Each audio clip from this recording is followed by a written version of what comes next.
So you want to be an energy worker? My name is Paul Rice and I'll help you get there.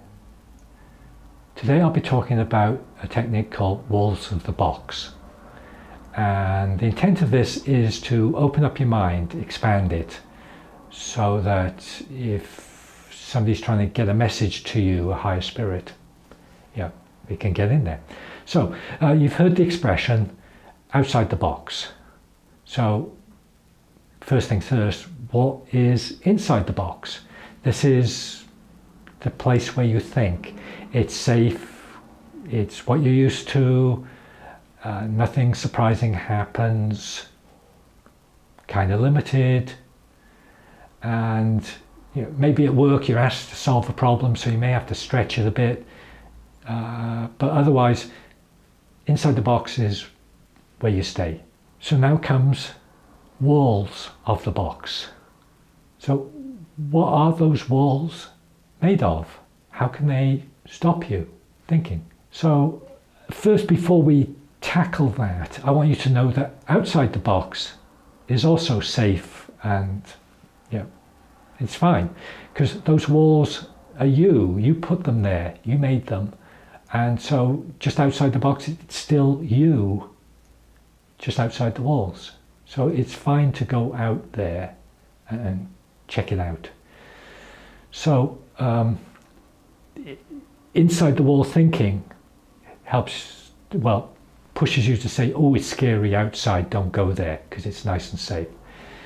So what we're going to do now, I'm going to list a bunch of walls, and then you can check them out for yourself.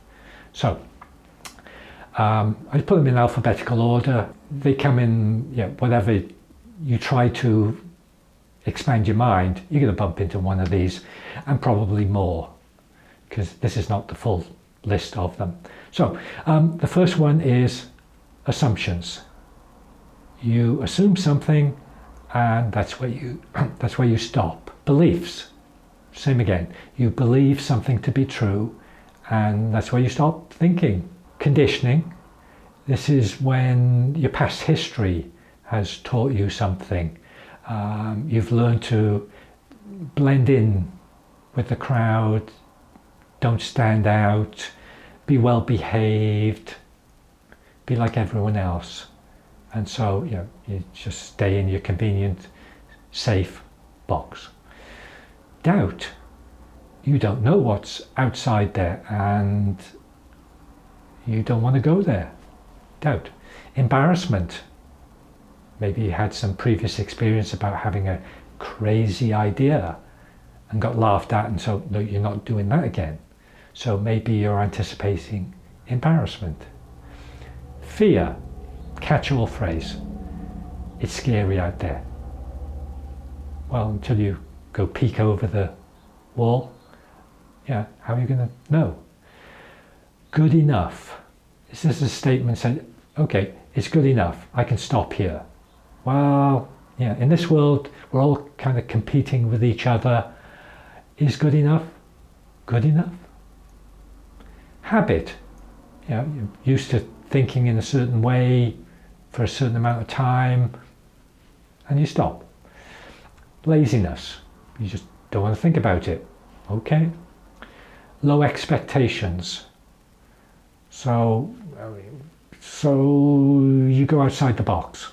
Okay, you don't expect much to happen, so why bother? Shoulds. Shoulds are when other people have told you something, and it's more about them. They're trying to force you to behave a certain way for their convenience, so that you don't challenge them. So it's their issues. So if it's a should pops up, it's more about other people. Small-mindedness. Here it's like, I got mine, don't care about anybody else. Something like that. Uncertainty. Kind of like doubt. You don't know what's out there.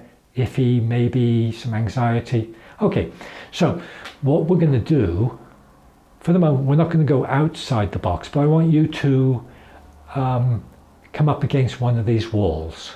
So I want you to pick a topic something that could become extreme. Think about world peace, achieving that. That should bring you up against some barrier. So think about it and notice if any of those walls popped up.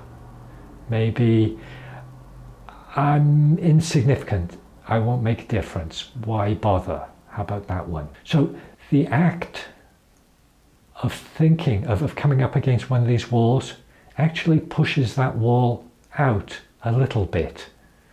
So you have a little bit more wiggle room. An idea may come in that's kind of close to the edge, and so you play with it, and okay, this is comfortable, you accept it, and that wall has become a little bit bigger, wider, more open.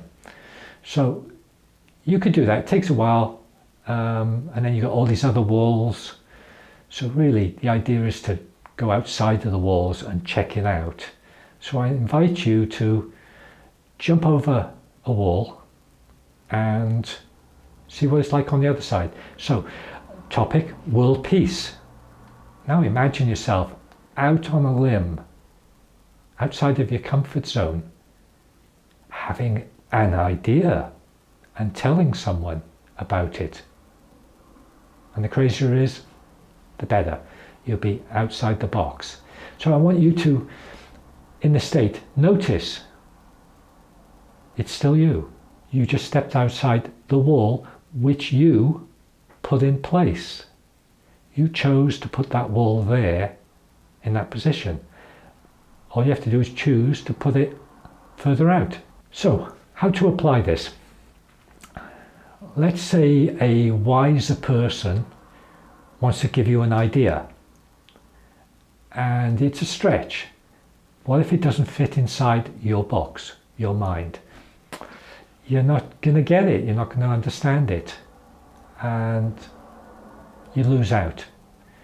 What if a higher spirit, a guide, somebody that's moved on, one of your relatives, wants to communicate something to you? Chances are it's going to be outside the box, because if it was inside the box, you'd be thinking about it. That important message you would lose because of the walls. So that's the reason for doing this technique, so that you are more open to ideas from outside of yourself. And it's not scary, because if you get an idea, you judge it. You think about it, you see if it applies, imagine it happening, think about consequences. Any thought is just that. It's not a force, it's a concept, it's an idea. It's not scary. You want to peek over the walls, or you want to go through them? So another technique I'll be talking about is going through barriers, walking through barriers. So that's for another technique. Thank you.